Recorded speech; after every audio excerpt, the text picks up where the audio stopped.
Muy buenas tardes, bienvenidos un día más a Todo es Geopolítica, bienvenidos al programa en el que les contamos, repasamos y analizamos todo lo que está pasando en el tablero geopolítico, con el foco puesto en Estados Unidos, en esta gran victoria de Donald Trump, con el Senado aprobando el proyecto de ley, con el cierre del gobierno en Estados Unidos, que bueno, parece que está cerca de solucionarse en un momento en el que hay que mirar también a la guerra en Ucrania, con movimientos por parte de Rusia intentando una desescalada nuclear, en un momento en el que hay que mirar también a los mensajes por parte de Zelensky, que alerta a la OTAN sobre una amenaza por parte de Rusia, pero con el foco puesto también en Venezuela, con estas operaciones, este US Gerald Ford, que podría llegar esta misma semana y podría acelerar este aumento, esta escalada por parte de Donald Trump. Vamos a empezar rápidamente con últimas horas. Otra de las noticias del día de hoy es las consecuencias para la BBC. Les contábamos hace escasos minutos las declaraciones por parte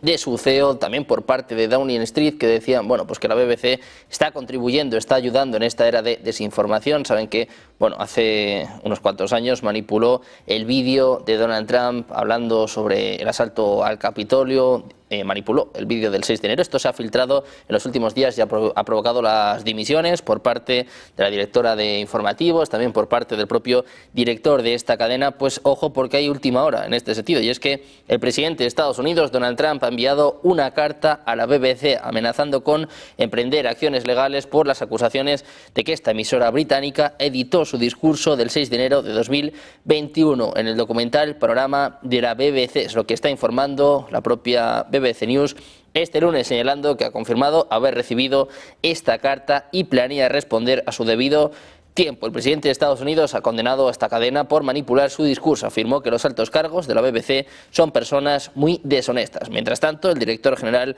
de la BBC, Tim Davie, y la directora ejecutiva de noticias, Deborah Tarnes, dimitieron en el día de ayer. El presidente de la BBC, Samir Shah, ha declarado que la cadena se ha disculpado con el presidente de Estados Unidos por la edición. El portavoz del primer ministro británico, Keir Starmer, también se ha pronunciado sobre este incidente, afirmando que la cadena debe actuar con rapidez para corregir sus errores.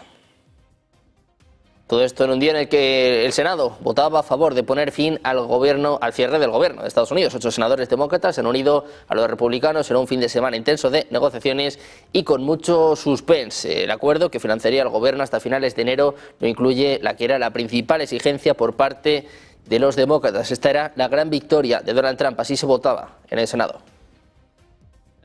Do hereby move to bring to a close debate on the motion to proceed to calendar 168.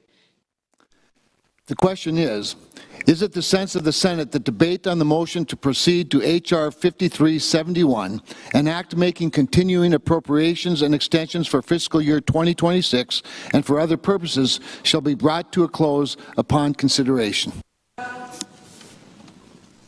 Mr. Banks. Mr. Barrasso.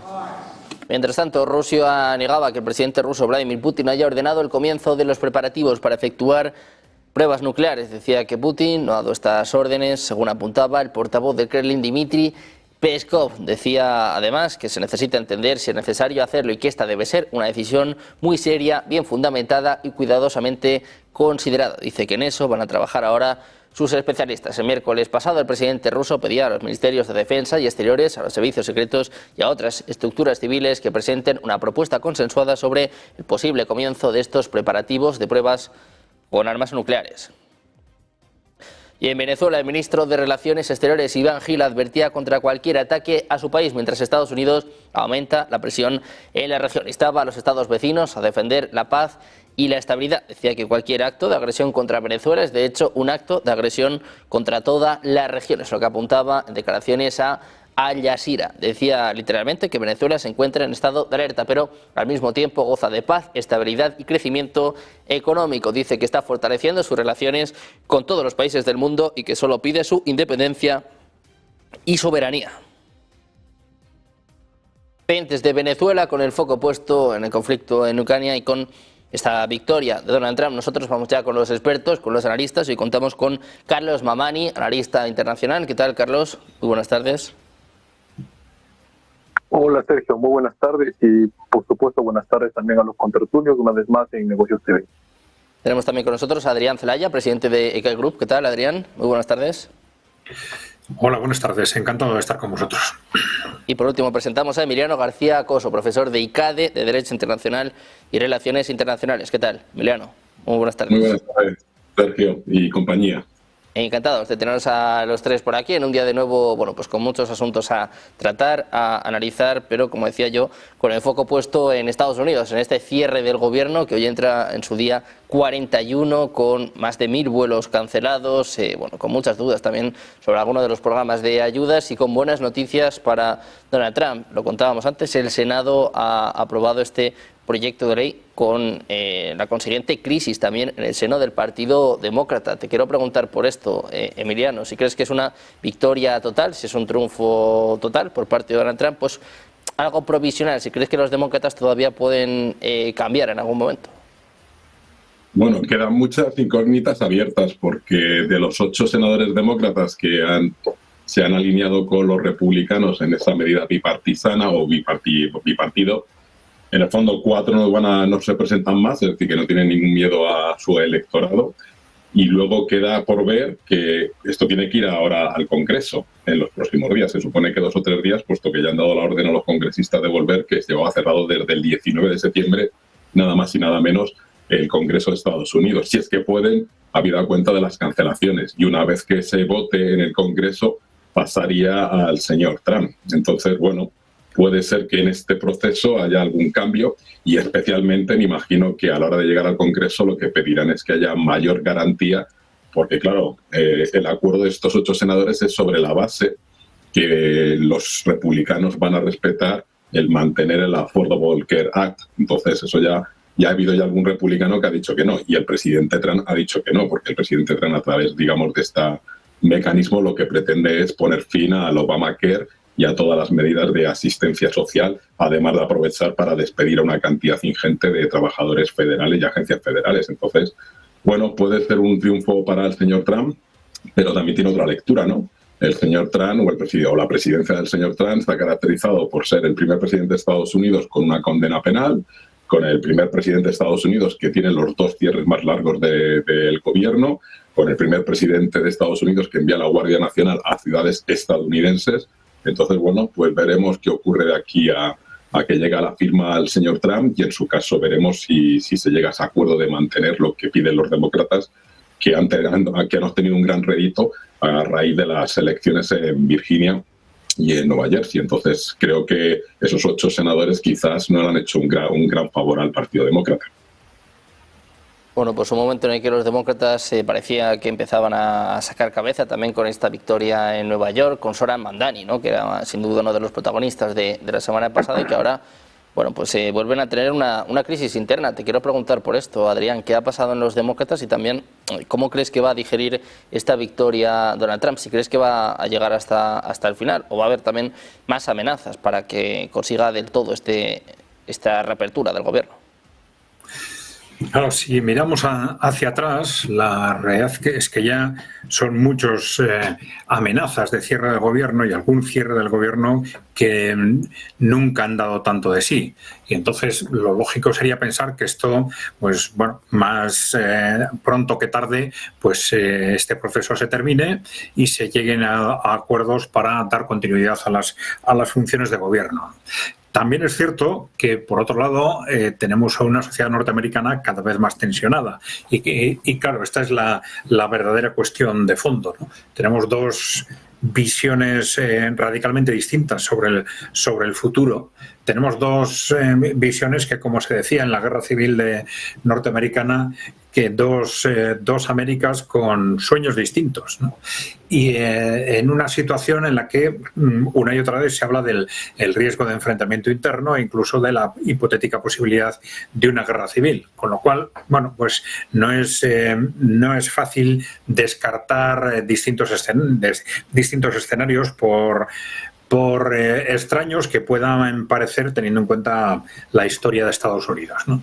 Bueno, sin hacer pronósticos, yo creo que efectivamente llegará a un acuerdo, porque el prolongar excesivamente esta situación acaba haciéndoles daño a los dos grupos, a los dos partidos, al que la sociedad perciba como responsable de que el gobierno continúe sin funcionar, pues puede tener un coste cada vez mayor. Entonces, este es el incentivo fundamental para que al final los acuerdos se formalicen, ¿no?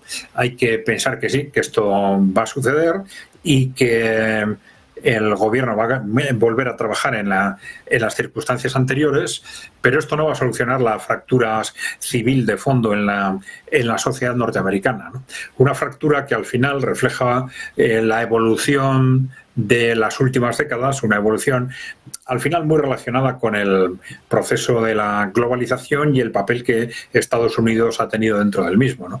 Un papel muy relacionado con intereses fundamentalmente de las multinacionales norteamericanas, que ha beneficiado enormemente a las multinacionales norteamericanas, pero que ha hecho un daño enorme a Estados Unidos y a los ciudadanos de Estados Unidos desde el punto de vista de su capacidad productiva, de su cohesión social, de los niveles de desigualdad, etcétera, ¿no? Entonces, el que estas circunstancias, esto que ha sucedido durante décadas, acabe estallando de una u otra forma es previsible, y al final el que se solucione depende de la capacidad de la clase política norteamericana de proyectar un futuro que sea capaz de superar los problemas acumulados durante estas décadas. Es evidente que el trumpismo, bueno, por lo menos ha puesto sobre la mesa un plan que genera mucho escepticismo, pero es un plan para intentar superar esta situación, mientras que los demócratas parecen más bien agarrados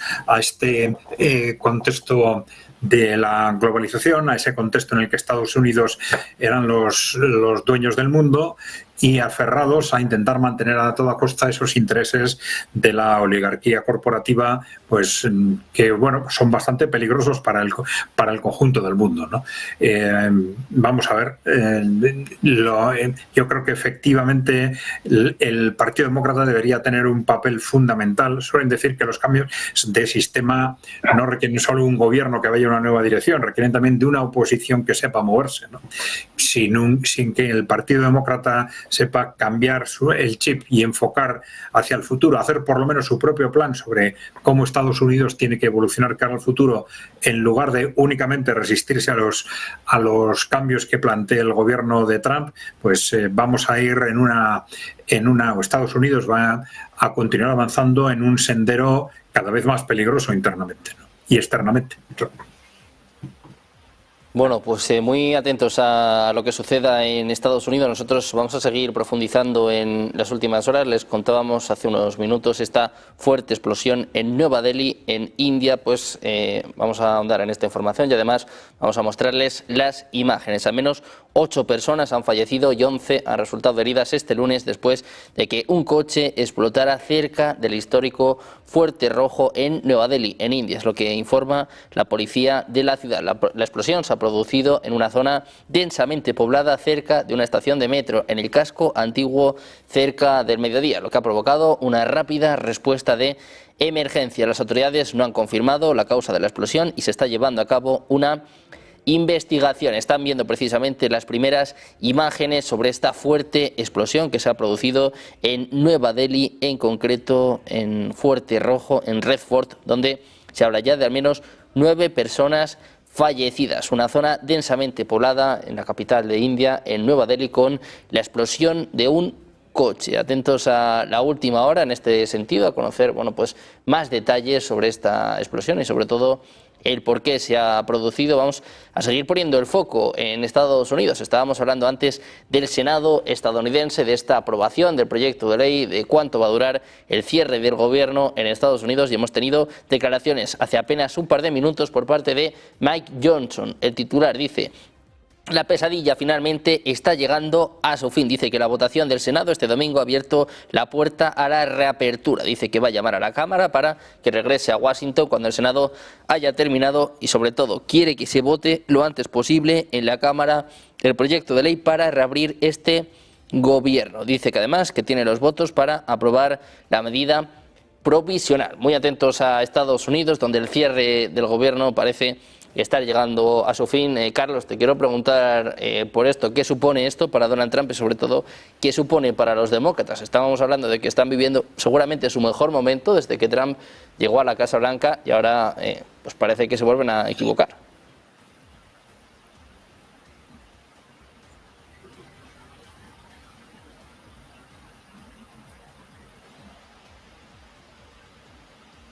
Me parece que hemos perdido la conexión. Ahora, Carlos, ¿sí? ¿Me escuchas? Ahora sí. Decía, yo pensaría más bien que, o diría en todo caso, que esto representa más bien no solamente un episodio para la gestión Trump, sino un episodio más dentro de lo que es la historia contemporánea reciente de Estados Unidos, marcada por lo que ya muchos están denominando una cierta forma de guerra civil de característica híbrida, ¿no? Estamos viendo una serie de eventualidades que están aconteciendo desde, claro, hitos como lo que pasó con Charlie Kirk, hasta la actualidad, por ejemplo, con este freno al cierre del gobierno de Estados Unidos, marcan un hito dentro de lo que es la confrontación, como bien decía Adrián, ¿no? De estas dos visiones, modelos de Estados Unidos, que al siglo XXI sigue desarrollándose, ¿no? O sea, tenemos un Estados Unidos que, como hemos dicho en anteriores intervenciones, se está buscando a sí mismo, ¿no? Es una nación aún muy joven que está evolucionando, se está desarrollando, está mixtificando movimientos a su interior. Entonces vamos viendo cómo se están desplegando diversas aristas, ¿no? En este caso concreto, el cierre más largo en la historia de Estados Unidos, que dicho sea de paso, se suscribe dentro de una dinámica económica, por supuesto, no muy favorable para las masas trabajadoras, para las grandes mayorías, dentro del propio Estados Unidos. Ahora, que esto se haya desarrollado en favor de Donald Trump, bueno, como dijo, es un episodio dentro de esa marcha en lo que podría desencadenar posteriormente, ¿no? Mientras no se solucionen las causas profundas de la desigualdad en Estados Unidos, de los problemas incluso de corte étnico que existe al interior de la sociedad norteamericana, yo creo que el caldo de cultivo para un desenlace categórico en esa línea que más o menos expuse, ¿no? De una posible y eventual guerra civil de naturaleza híbrida, bueno, siempre va a estar abierto el camino, ¿no? En ese sentido, estamos viendo cómo en esta ocasión, bueno, si bien es cierto, están marchando de forma favorable, eso no quiere decir que definitivamente se va a solucionar todo, ¿no? Hay un largo camino por recorrer, se está buscando Estados Unidos, la gestión Trump es un episodio dentro de que con todos sus defectos y deficiencias está tratando de hacer frente a estas entidades, bueno, Estados Unidos entendido como una entidad corporatocrática frente al Estado-nación, Estados Unidos propiamente, ¿no? El Estados Unidos actual no tiene nada que ver con el Estados Unidos de Washington, de Alexander Hamilton, de los padres fundadores de ese Estados Unidos, ¿no? Que prácticamente se han divorciado desde, bueno, ya también está mencionado, la separación del patrón oro desde 72 en adelante con Nixon a instancias de Kissinger, donde ha sido tomado prácticamente por intereses corporatocráticos financieros, hoy fusionados con los asuntos, las grandes tecnológicas, digamos, ¿no? Que han generado un estado paralelo, ¿no? Cuyos servicios de inteligencia no sirven al soberano, sino que están conspirando en contra del mismo. Ahora vamos a ver hasta qué punto Donald Trump es capaz de llevar esto por una senda en que no se pueda decantar por lo que ya mencioné, ¿no? Una posible guerra civil de naturaleza híbrida. Creo que ya en muchos términos se está dando esto y vamos a ver cómo, si es que realmente va a tener un freno, la sociedad estadounidense de cara al siglo XXI va a desarrollar una identidad más que, digamos, acorde, ¿no? A las circunstancias actuales y en donde se puedan aplacar estas divergencias dentro de esta misma sociedad, que dicho sea de paso y reitero, o sea, no se ha solucionado, ¿no? Problema de desigualdad y sazonado, por decirlo de un modo, con aristas de corte étnico-racial dentro de la propia sociedad. Entonces esto puede en cualquier momento seguir cultivándose, como lo que dije, ¿no?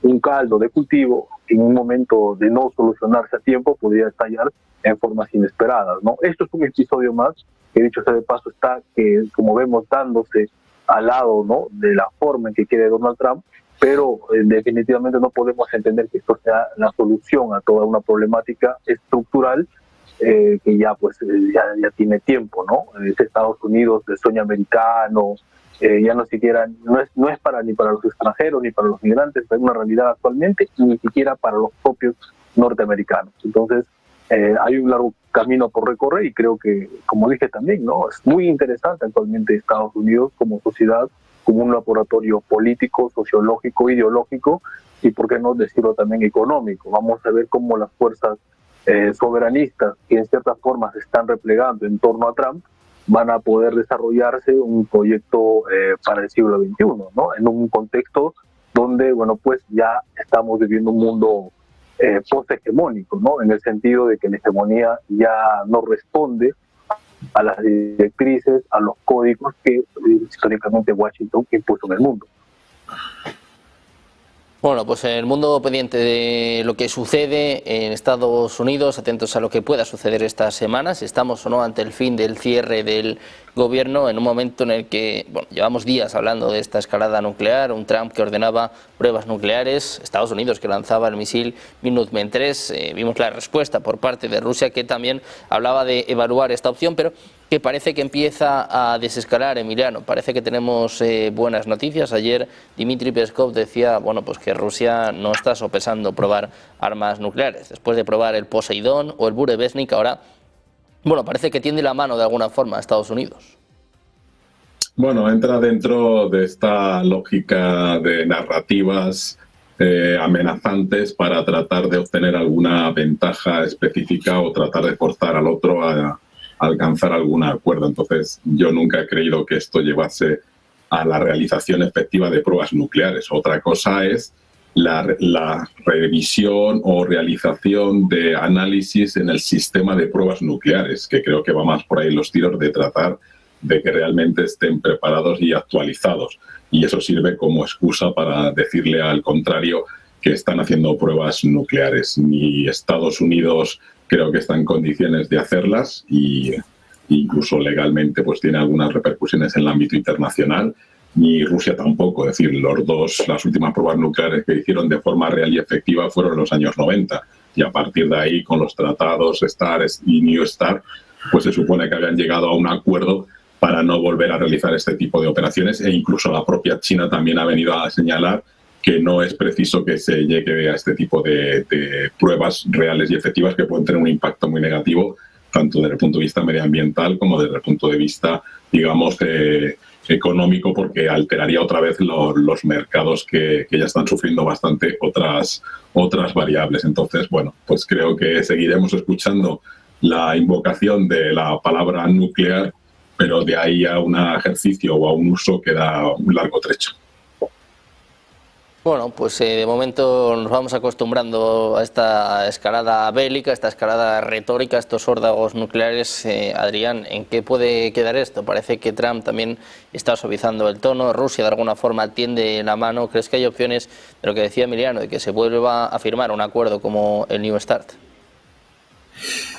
Bueno, yo creo que Emiliano lo ha descrito muy bien, ¿no?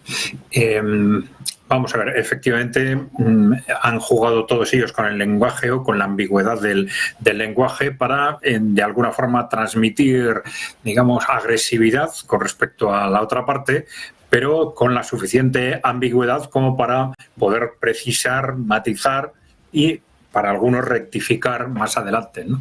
En el caso de Trump hizo referencia a pruebas nucleares, pero todo el mundo interpretó que estaba hablando de otra cosa. En el caso de Rusia se hizo referencia a que en el Consejo de Seguridad se había hablado de aprobar el análisis, una cuestión también, una ambigüedad calculada, ¿no? Aprobar el análisis, decidir el análisis del posible interés de poner en marcha pruebas nucleares, ¿no? Bueno, al final es un tipo de lenguaje que por el concepto nuclear pues siempre adquiere una trascendencia mediática y de imagen muy alta, pero que efectivamente, pues como era lógico de esperar, pues hay que dar por supuesto que se va a acabar diluyendo, ¿no? La cuestión es ¿por qué? ¿Por qué sucede todo esto, ¿no? Y claro, el punto de partida es, como casi siempre, muy probablemente este estilo de gestionar las relaciones internacionales tan especial que tiene Donald Trump. Es decir, que es una amenaza tras otra, amenazas que ni siquiera necesitan ser consecuentes, porque este es un rasgo muy característico de la forma de hacer política de Donald Trump, que no le importa en absoluto la coherencia, ¿no? Y esto es un problema, pero es también seguramente desde su punto de vista una ventaja. Le permite decir en cada momento lo que quiere sin preocuparse de que esto tenga algo que ver con lo que ha dicho la semana anterior, ¿no? Y esto es un defecto, pero ya digo, es una habilidad, porque esto psicológicamente es algo que a todas las personas nos cuesta, ¿no? Él no se preocupa no solo de ser coherente, sino ni siquiera de justificar por qué está haciendo o diciendo exactamente lo contrario del día anterior, ¿no? Bien, dentro de esa constante cambio en los planteamientos en política internacional y esa constante manifestación de agresividad, ¿no? Estados Unidos se encuentra en un momento, Estados Unidos, esa imagen de agresividad que quiere mantener constantemente Donald Trump se encuentra en un momento difícil, por un lado porque de alguna forma ha tenido que dar marcha atrás en lo que ha sido el diálogo o la imagen constante de agresividad en el caso de Ucrania, pues trasladada a la entrega de misiles a Ucrania, de misiles de largo alcance Tomahawk, ¿no? En el momento en que de una forma u otra pues tienen que decir que no, que esto ya no se va a hacer, pues Donald Trump se siente en la obligatoriedad de trasladar su agresividad a otro contexto, que muy claramente fue el caso de Venezuela y la posibilidad de un ataque masivo, es decir, incluso de una guerra contra Venezuela. Pero nos encontramos unos días después, unas semanas después, con que esto se desactiva muy probablemente porque no había realmente una intención de abordar un ataque terrestre que hubiera supuesto el desplazamiento de cientos de miles de tropas y con un resultado bastante más que dudoso para Estados Unidos, y también por el firme apoyo a Venezuela por parte de Irán, de China y sobre todo de Rusia, ¿no? Pero entonces nos encontramos con que otra vez Donald Trump, al verse obligado a matizar o detener su dialéctica tan agresiva contra Venezuela, pues tiene que buscar otros elementos para mantener esa imagen de agresividad. Y entonces, pues frente a los avances de Rusia en el ámbito estratégico, de los misiles estratégicos, pues él lanza este mensaje de las pruebas nucleares, ¿no? Y como frente a la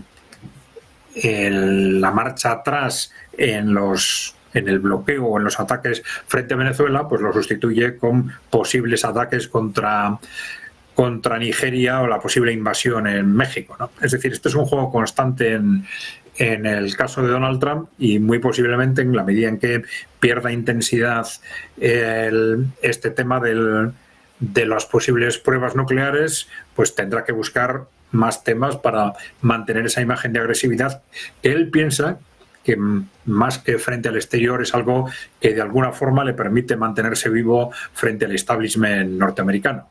Hay que tener en cuenta que el fondo del problema es la personalidad de Donald Trump, evidentemente, pero el fondo del problema también es esa situación crítica de decadencia, ya en una situación, en un punto crítico de Estados Unidos, esa potencia que ha sido hegemónica en el mundo durante mucho tiempo, y que en todas las potencias hegemónicas, en el momento en que están perdiendo la hegemonía, pues las élites de esas potencias se encuentran en una situación de extrema preocupación, casi en situación de pánico, y necesitan líderes que ellos piensan que les defienden, que transmiten dureza y agresividad. Y esto es lo que Trump piensa que estas élites le están pidiendo y lo que quiere constantemente mantener.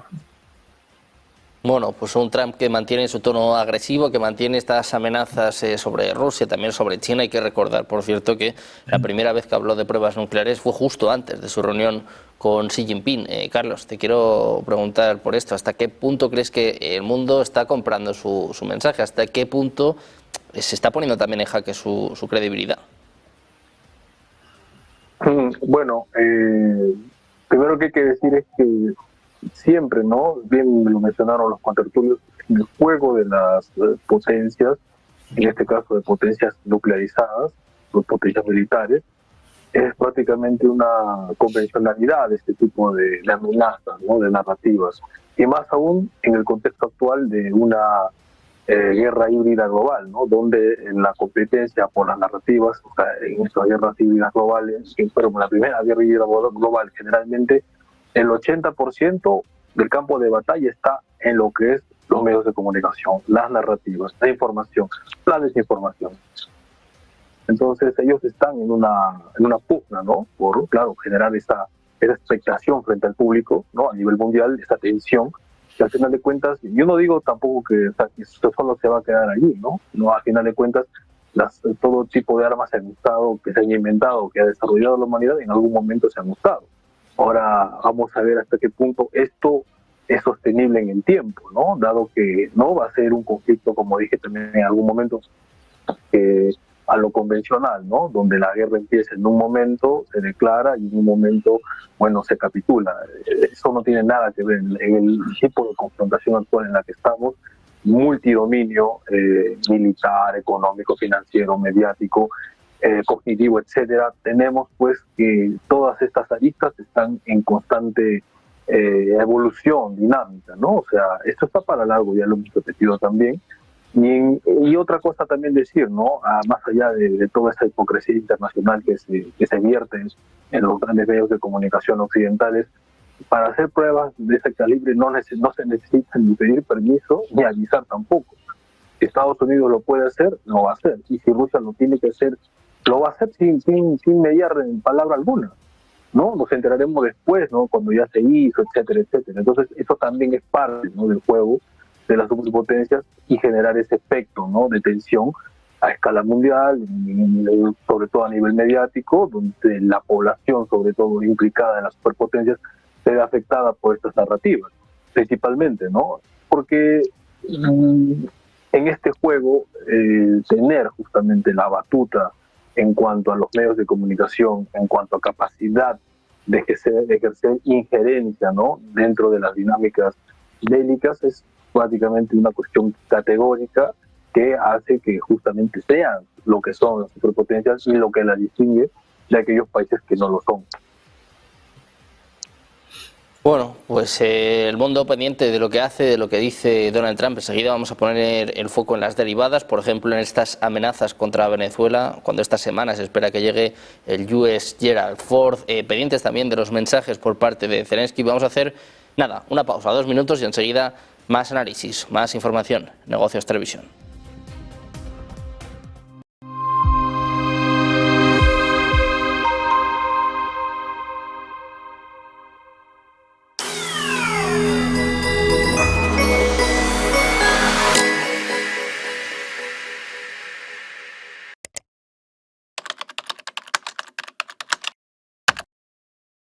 Buenos días, 8 de la mañana es la figura de Charlie. Buenos días, 8 de la mañana dicen que al oro le han bajado a la tierra después de la jornada de ayer. Seguimos en Negocios Televisión. Mañana continuamos en Negocios Televisión. Sean bienvenidos de nuevo a Negocios Televisión. Negocios Televisión. Sobre todo intentando ver lo que Europa está poniendo encima de la mesa en esos ejercicios militares.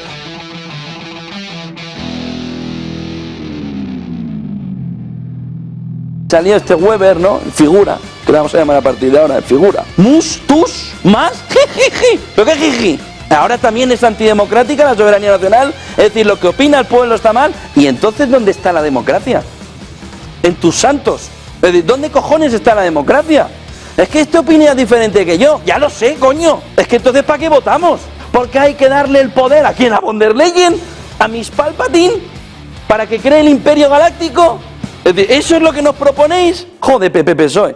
¿Pero qué me está contando? No, es que entonces la soberanía nacional hay que entenderla como los asuntos económicos. Así no va, que tenemos Europa hecho un desastre económicamente. No, es que hay que tener la soberanía nacional, dársela. Sí, claro, al monarca absoluto. ¿Quién es el monarca absoluto? La señora monarca absoluta. Y ahora que intentábamos tener un entorno donde poder opinar todo, tú dices, no, opinar todo. ¿Pero tú dónde vas? ¿Pero qué va a opinar? ¿Pero cómo que opinar todos? Opinamos nosotros. Te callas. Calla, niño. Calla. Que calles, coño. Calla. ¿No? Pues no, tío. Pues no. no nos sale de las narices daros la soberanía popular nacional para que hagáis lo que os salga de los cojones. Si no te gusta, te pidas a otro régimen que los hay por el mundo.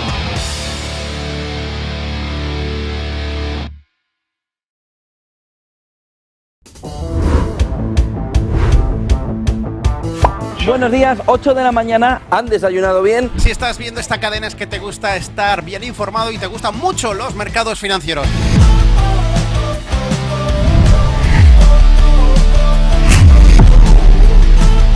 No, pero no critiquéis. Aquí vemos todo lo contrario. Os oía todos los días. Esto lo hacen estupendamente.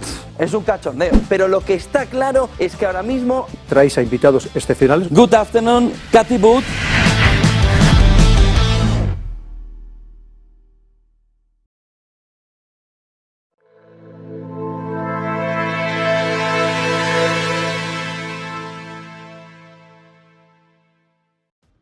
Ya estamos de vuelta en Negocios Televisión, seguimos en Todo es Geopolítica con el foco puesto en Venezuela y en lo que puede ser una semana decisiva para Maduro, con un Trump que sigue hablando sobre un cambio de régimen, con el US Gerald Ford que se está acercando a las costas del Caribe y con el mundo pendiente también de lo que pueda pasar, por ejemplo en los mercados, ¿no? Sabiendo si esto va a afectar o no al precio del petróleo. Vamos a analizarlo de nuevo con nuestros expertos, con nuestros analistas y Emiliano, si te parece, empezamos contigo. ¿Qué esperas que suceda con Venezuela y esto que decía yo, ¿no? Lo importante que puede ser para los mercados, incluso el golpe que esto podría suponer para Vladimir Putin?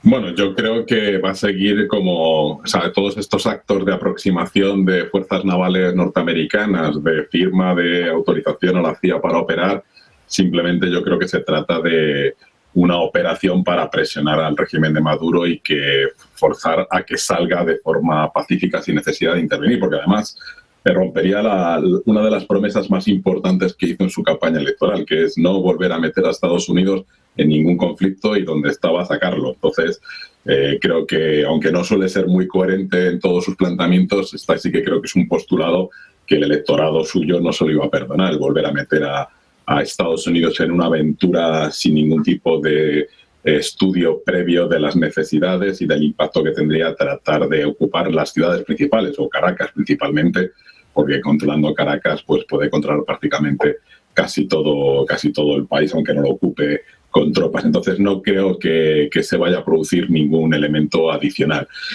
Otros piensan, pero esto ya es hilar muy fino, que habida cuenta que Exxon tiene concesiones petrolíferas en el Esequibo, que había reclamado Maduro con un referéndum declarando que era la provincia número 24 de Venezuela, pues que en el fondo este desplazamiento también tiene un fin de tratar de que el señor Maduro no haga nada con Esequibo o vuelva a hacer cosas con Esequibo y que Exxon pueda explotar los derechos que le ha concedido las autoridades de Guyana sin ningún tipo de problemas. Vamos, yo creo que se trata más bien ya de teorías un poco conspiranoicas sobre esta otra opción, pero no creo que vaya más allá. El hecho que estén en Trinidad o Tobago, que está muy próximo a la costa venezolana, simplemente se trata de una presión que ayer o antes de ayer en Santa Marta, en la cumbre de la CELAC, pues el señor Petro, que era el que la presidía, dijo que estaría apoyando también a Maduro, a pesar de las tensiones que suele haber siempre fronterizas entre estos dos países. Y el señor Maduro pues ha hecho un poco eco, o sea, votó en contra de la resolución que se firmó en la reunión de la CELAC en Santa Marta, en Colombia, pero sí que acogió la idea de intentar una unificación de aquellos países que tienen un mismo planteamiento ideológico, como puede ser el caso de Venezuela y Colombia, en un intento de hacer frente pues, a la globalización, a las potencias occidentales y especialmente al intento de Estados Unidos de retomar la influencia en el mercado latinoamericano.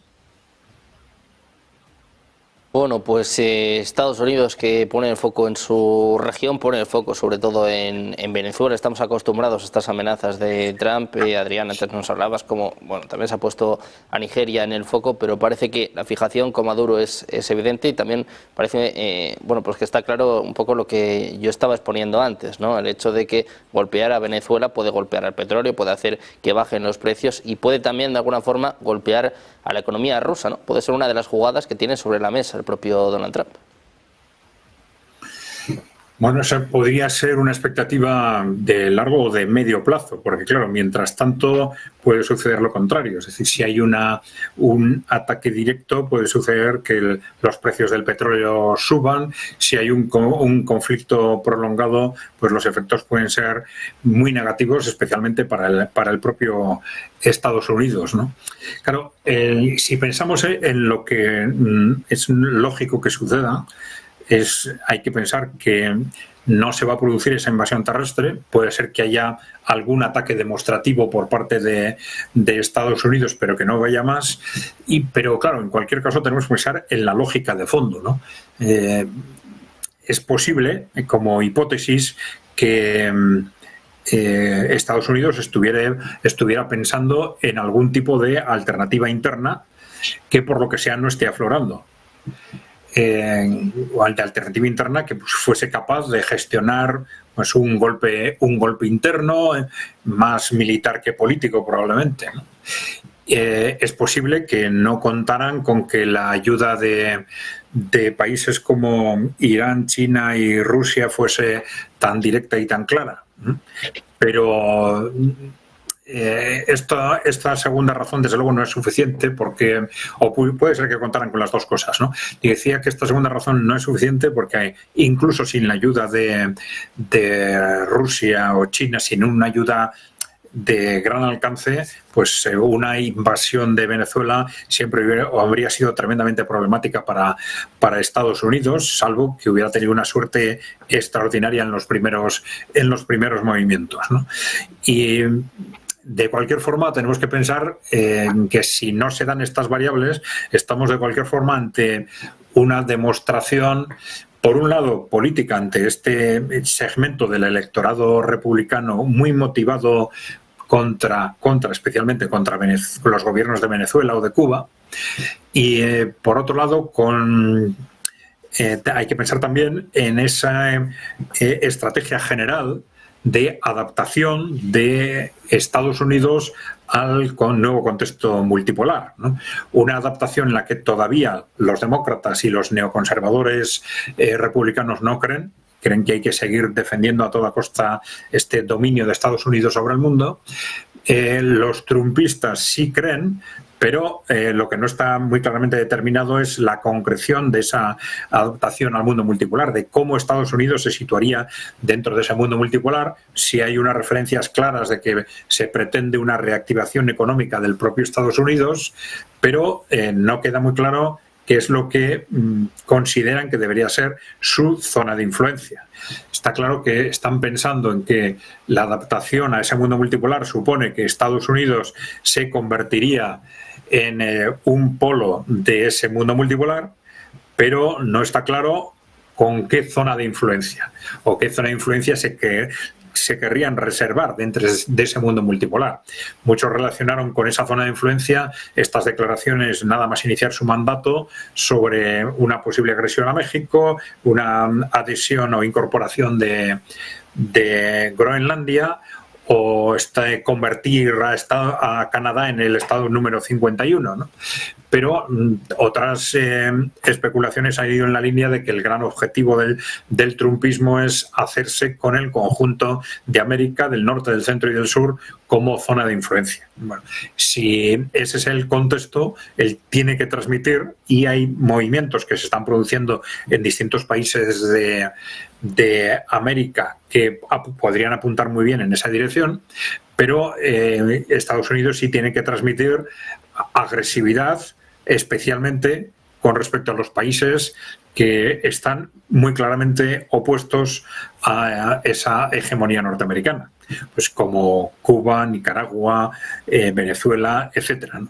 Bueno, esto entraría dentro de ese marco de mantenimiento de esa estrategia de agresividad, y si en este momento pues no podemos neutralizar al régimen de Venezuela, al régimen actual de Venezuela, pero que quede claro que mantenemos la tensión y que en el momento oportuno haremos lo que sea necesario para cambiar el régimen, ¿no? Bueno, podríamos situarlo dentro de ese concepto estratégico, ¿no? Bueno, pues desde luego atentos a lo que pase en Venezuela esta semana, que puede ser decisiva. Carlos, te quiero preguntar lo mismo. ¿Cómo ves estas amenazas de Trump sobre Venezuela y sobre todo cómo ves el futuro de Nicolás Maduro? Bueno, más allá de lo que se pueda pensar de Nicolás Maduro o del régimen venezolano, lo que tenemos que tener en cuenta es que se está amenazando a un país soberano. O sea, me puede caer bien, me puede caer mal Nicolás Maduro, su régimen, etcétera, pero lo que le pasa a Venezuela, con ese pretexto que solamente las mentes o los analistas más naive, inocentes pueden pensar de que se hace por la lucha contra el narcotráfico, ¿no? Como hemos explicado también, los más interesados en que este negocio del narcotráfico siga prevaleciendo en el mundo es el norte global. El problema no está en la oferta, el problema está en la demanda, porque la demanda promueve, es la que mueve toda esa maquinaria que es el narcotráfico, ¿no? La diferencia de precios abismal en la selva peruana, un kilo, 4.000 soles, $1.000, digamos, de cocaína, frente a 300.000 en el norte global, en Holanda, que se dio en Estados Unidos, en Europa, es la que mueve esa diferencia abismal de precios, la que genera todo ese mercado.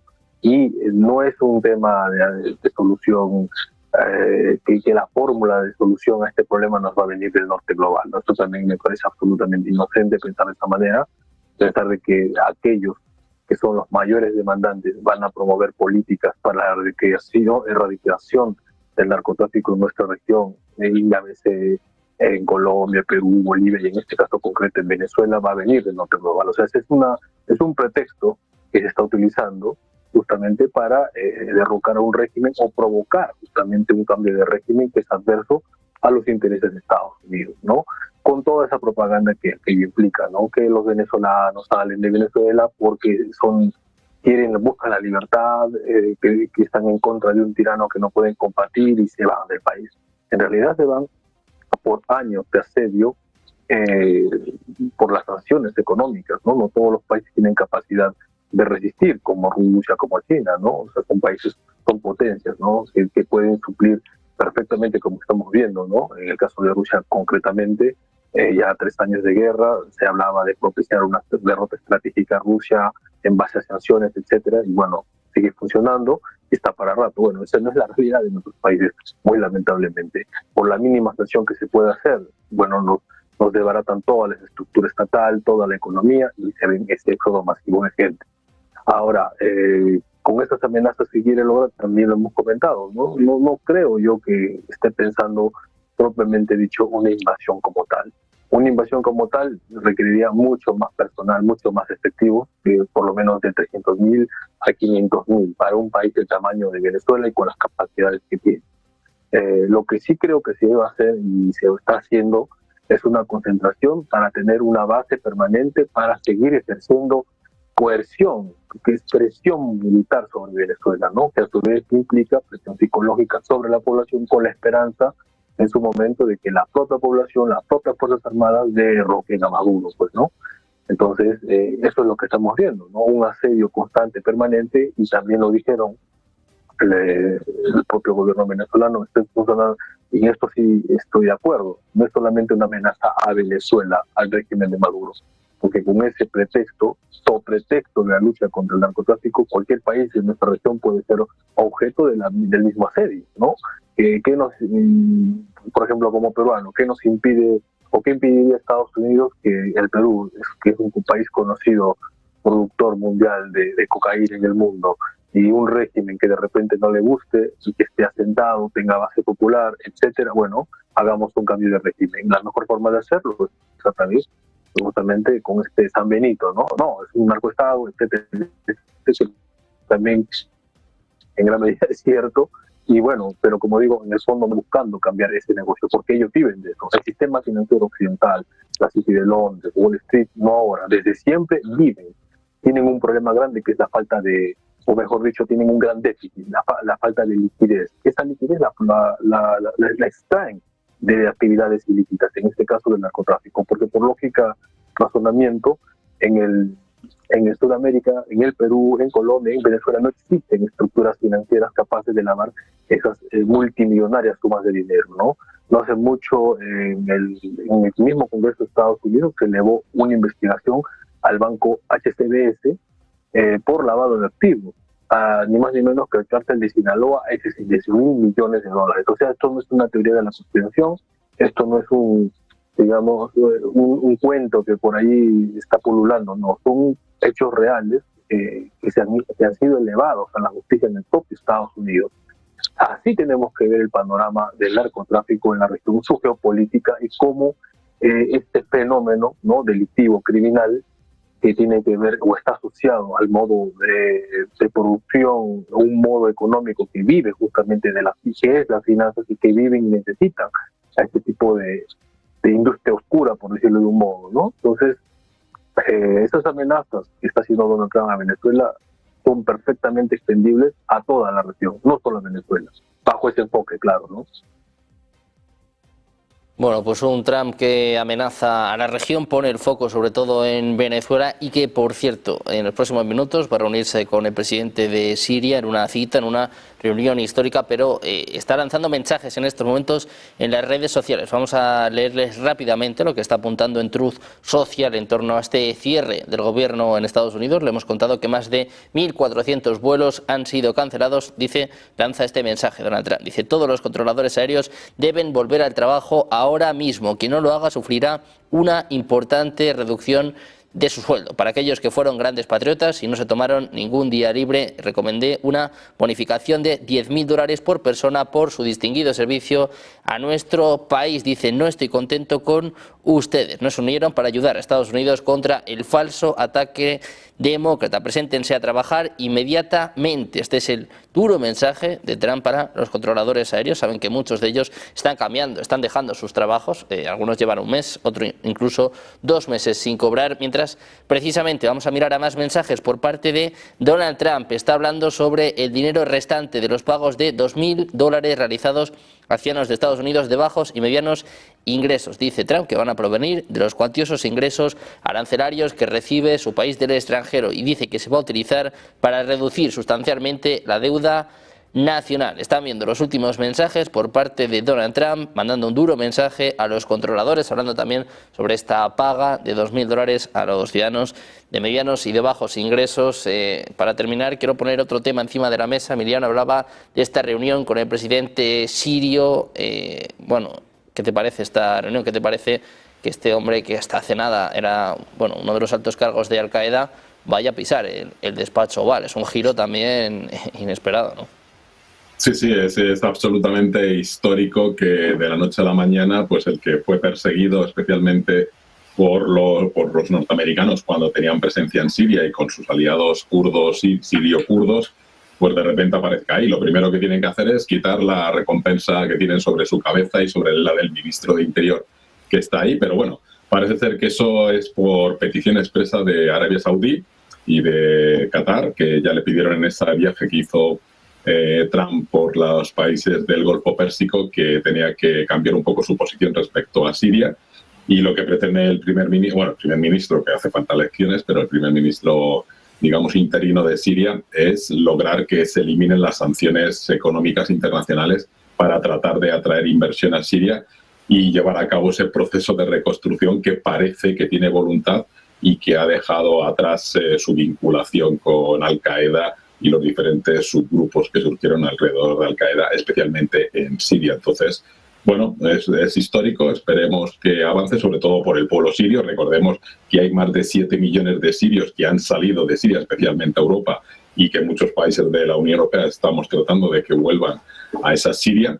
Y por lo tanto, pues hay que darle los medios para que se trate de reconstruir democráticamente y sin ningún tipo de influencia tanto de sectores de Bashar al-Assad como especialmente de grupos radicales islámicos, que es lo que supuestamente ha prometido este gobernante y que todavía queda que gane el referéndum en unas elecciones que tienen que celebrarse. Bueno, pues atentos a la Casa Blanca, atentos también a los planes de Trump, que quiere reabrir la embajada de Siria en Washington, quiere levantar las sanciones. Adrián, ¿qué esperas de esta reunión con el presidente sirio? Bueno, vamos a ver, no sé si va a haber resultados concretos de la reunión. De cualquier forma, da la sensación de que hay bastantes puntos oscuros con respecto a lo que ha venido sucediendo en Siria desde el cambio de régimen, ¿no? Puntos oscuros en cuanto a que hay bastantes dudas sobre cuáles han sido las fuerzas que apoyaron el golpe de Estado o la invasión por parte de estas fuerzas salafistas que se hicieron con el poder, y esto puede explicar de alguna forma estos movimientos extraños aparentemente extraños por parte de distintos países. Claro, Al-Qaeda y el Estado Islámico, bueno, desde siempre, desde su propio origen, han estado manejados, financiados y suministrados tanto desde las potencias occidentales, fundamentalmente Estados Unidos y Gran Bretaña, como por parte de algunas potencias de Oriente Medio, fundamentalmente relacionadas con los hermandad musulmana, con los hermanos musulmanes, como Turquía o Qatar, ¿no? Pero en este caso da la sensación como de que no estuviese muy claramente definido cuál es el futuro de la alineación del gobierno de Siria, de tal forma que se ha generado alrededor de este nuevo gobierno una especie de intento generalizado de atraerlo a determinadas posiciones de unas u otras potencias, ¿no? Y esto es lo que explica tanto esta visita a Estados Unidos como la visita a Moscú, cuando aparentemente Rusia había sido uno de los grandes perdedores con el cambio de régimen en Siria, ¿no? Es muy posible que la posición de este gobierno no sea tan clara como se pensaba en un principio. Es decir, se pensaba que al aparentemente haber sido derrotados en ese cambio Rusia e Irán, su alineación pro-occidental iba a ser muy clara, pero esto parece que no está tan claro, y Rusia tiene todas las expectativas de mantener sus bases militares en Siria. Muy posiblemente es esto lo que está defendiendo, bases que tienen un componente estratégico clave para la presencia de Rusia en el Mediterráneo, pero al final parece que se cuenta con que el posicionamiento de Siria, de este nuevo gobierno, va a ser lo suficientemente difuso o poco claro como para que merezca la pena por parte de las distintas potencias internacionales realizar esfuerzos para atraerles o acercarles a su órbita o impedir que se alejen excesivamente de la misma. Bueno, pues muy atentos de esta reunión histórica con el presidente sirio. Enseguida vamos a contarles la última hora en este sentido. Nos quedamos ya sin tiempo de más. Carlos, Adrián, Emiliano, un placer teneros a los tres por aquí. Muchísimas gracias. Un buen día. Un abrazo. Muchas gracias. Nosotros que en los próximos minutos miramos a Donald Trump, estamos pendientes del cierre de la sesión europea, de los mensajes del presidente de Estados Unidos, que habla de reducir la deuda de Estados Unidos con los beneficios de los aranceles. Este mensaje que publicaba hace escasos minutos en sus redes sociales. Vamos a hacer una pausa, 2 minutos, y enseguida más información. Negocios Televisión.